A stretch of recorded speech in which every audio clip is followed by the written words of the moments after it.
आज हम पढ़ेंगे हमारा चैप्टर 8 जिसका नाम है कर चले हम फिदा। और कोई भी चैप्टर पढ़ने से पहले हम उसका लेखक का परिचय सबसे पहले पढ़ते हैं, लेखक का जीवन परिचय। तो हम भी पढ़ते हैं अपने लेखक का जीवन परिचय जो कि है कैफी आज़मी। कैफी आज़मी द्वारा लिखा गया एक गीत है जिन्होंने फिल्म हकीकत के लिए ये गीत लिखा था, जो कि एक युद्ध की पृष्ठभूमि पर बनी हुई है। कैफी आज़मी अतहर हुसैन रिजवी का जन्म 19 जनवरी 1919 को उत्तर प्रदेश के आजमगढ़ जिले में मजमा गांव में हुआ। यानी कि जो कैफी आज़मी है वो उनका जो पुराना नाम है, जो बचपन का नाम है अतहर हुसैन रिजवी था, जिनका जन्म 19 जनवरी 1919 को उत्तर प्रदेश के आजमगढ़ जिले के मजमा गांव में हुआ। और कैफी आज़मी की गणना प्रगतिशील उर्दू कवियों की पहली पंक्ति में की जाती है और आगे चलकर दुनिया में वे कैफी आज़मी के नाम से प्रसिद्ध हुए। कैफी की कविताओं में एक और सामाजिक और राजनीतिक जागरूकता का समावेश है तो दूसरी ओर हृदय की कोमलता भी है।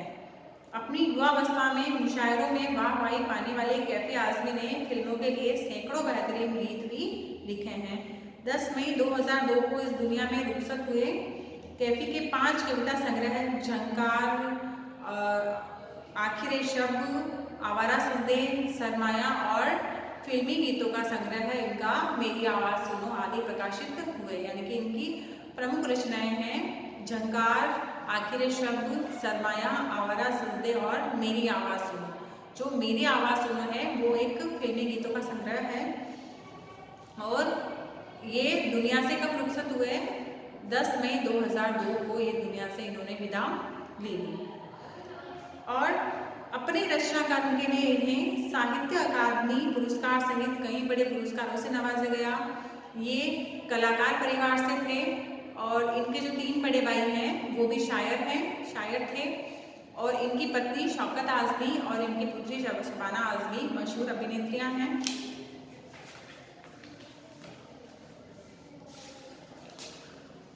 जिसके बाद में हमारा नेक्स्ट पाठ प्रवेश में जिंदगी प्राणी मात्र को प्रिय होती है।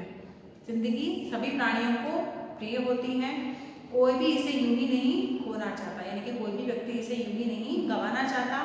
असाध्य रोगी तक जीवन की कामना करता है, यानी असाध्य रोग से पीड़ित जिसका कोई इलाज नहीं है, ऐसे रोग से पीड़ित व्यक्ति भी जीवन जीने की इच्छा रखता है।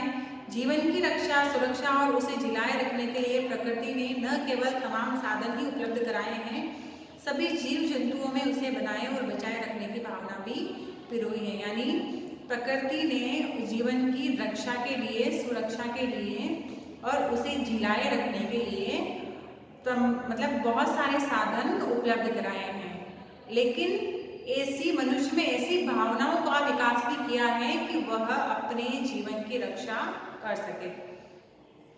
शांति प्रिय जीव भी अपने प्राणों पर संकट आया देख उसकी सुरक्षा हेतु मुकाबले के लिए तत्पर हो जाता है। जो एक शांति प्रिय जीव होता है जो बिल्कुल हिंसा नहीं करता, लड़ाई झगड़े नहीं करता, लेकिन वो भी जब उसके प्राणों पर संकट आता है तो वो उन मुसीबतों का सामना करने के लिए हमेशा तत्पर रहता है क्योंकि उसे अपनी जान बचानी होती है। लेकिन ठीक इसके विपरीत, ठीक इसके उल्टा जो एक सैनिक होता है वो अपने लिए नहीं वरन औरों के लिए और औरों की आज़ादी के लिए, अपनी मुकाबले के लिए अपना सीना तान कर खड़ा हो जाता है, जबकि यह जानते हुए कि उससे मुकाबले में औरों की जिंदगी और आज़ादी तो भले ही बची रहेगी, लेकिन उसकी अपनी जो जान है उसके जाने की संभावनाएं बहुत अधिक हो जाती है, मतलब उसकी मौत की संभावनाएं सबसे अधिक होती हैं। प्रस्तुत पाठ जो युद्ध की पृष्ठभूमि पर बनी फिल्म हकीकत के लिए लिखा गया था, ऐसे ही सैनिक के हृदय की आवाज़ बयां करता है। जो सैनिक है तो औरों के जीवन और औरों की आज़ादी के लिए, मुकाबले के लिए सीना तान कर खड़ा हो जाता है। तो ये जो पाठ है वो कि फिल्म हकीकत के लिए ये गीत लिखा गया है, तो ऐसे ही एक सैनिक के हृदय की भावनाओं का वर्णन करता है और सैनिक किस तरह से गोली लगने के बाद जब उसकी सांसें रुकी हुई होती हैं तब भी वो अपने देशवासियों के लिए संदेश देता है और उस संदेश पूरा एक गीत के आधार पर देता है। कर चले हम फिदा जानो तन साथियों, अब तुम्हारे हवाले वतन साथियों। यानी एक सैनिक कह रहा है कि हमने तो अपने देश के लिए, हम अपनी मातृभूमि के लिए प्राणों की बलि दे दी, लेकिन अब हम इस देश की जिम्मेदारी, इस देश का उत्तरदायित्व हम तुम पर और आप देशवासियों पर छोड़कर जा रहे हैं। सांस थमती गई, नब्ज जमती गई, फिर भी बढ़ते कदम को न रुकने दिया। कट गए सर हमारे तो कुछ गम नहीं, सर हिमालय का हमने ना झुकने दिया। यानी जो सैनिक हैं वो कह रहे हैं, जब भारत और चीन का युद्ध हो रहा था, जब सैनिक को गोली लगी थी, उस वक्त वो कह रहा था कि हमारी सांसें थम गई और हमारे नसों में जो खून है वो भी ठंड के कारण जम रहा है, फिर भी हमने दुश्मनों के बढ़ते हुए कदमों को, हमने अपने दुश्मनों को आगे नहीं बढ़ने दिया, हमने अपने दुश्मनों को रोके रखा और हमारी मातृभूमि पर कदम नहीं रखने दिया। कट गए सर हमारे तो कुछ गम नहीं, सर हिमालय का हमने ना झुकने दिया। यानी लड़ते लड़ते हमारे सर कट गए, उसका भी हमें कोई दुख नहीं, फिर भी एक सैनिक गर्व से कहता है कि हमें अपने सर भी कटवाने पड़े तो हम खुशी खुशी कटवा सकते हैं, लेकिन हमारे जो देश का गौरव है, देश के गौरव का प्रतीक हिमालय है, हम उसका सर नहीं झुकने देंगे।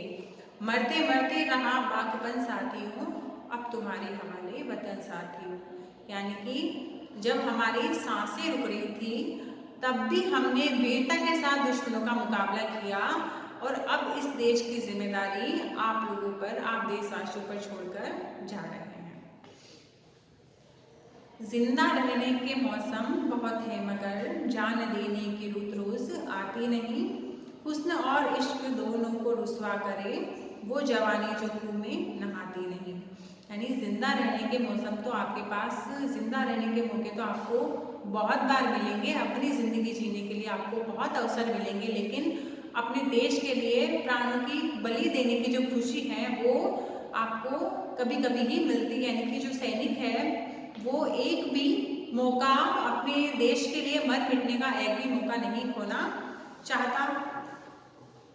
हुस्न और इश्क दोनों को रुसवा करे वो जवानी जो खून में नहाती नहीं। यानी यहाँ पे सैनिक कह रहा है कि हमें अपने प्रेम और सुंदरता को त्याग देना चाहिए, और वो सुंदरता और वो जवानी क्या जो देश के लिए अपना खून नहीं बहा सके।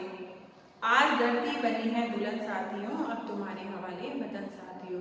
यानी का मतलब सैनिक कह रहा है कि ये धरती है उसको भी दुल्हन की तरह समझना चाहिए, वो दुल्हन जिसके स्वयंवर के लिए राजा किसी भी मुसीबतों का सामना करने के लिए तैयार हो जाता है, उसी प्रकार हमें भी इस दुल्हन रूपी धरती को बचाने के लिए हर मुसीबतों का सामना करना पड़े तो हमें करना चाहिए, और दुश्मनों से लड़ना पड़े तो भी हमें लड़ना चाहिए, क्योंकि अब इस दुल्हन रूपी धरती की जिम्मेदारी, उत्तरदायित्व आप लोगों पर है।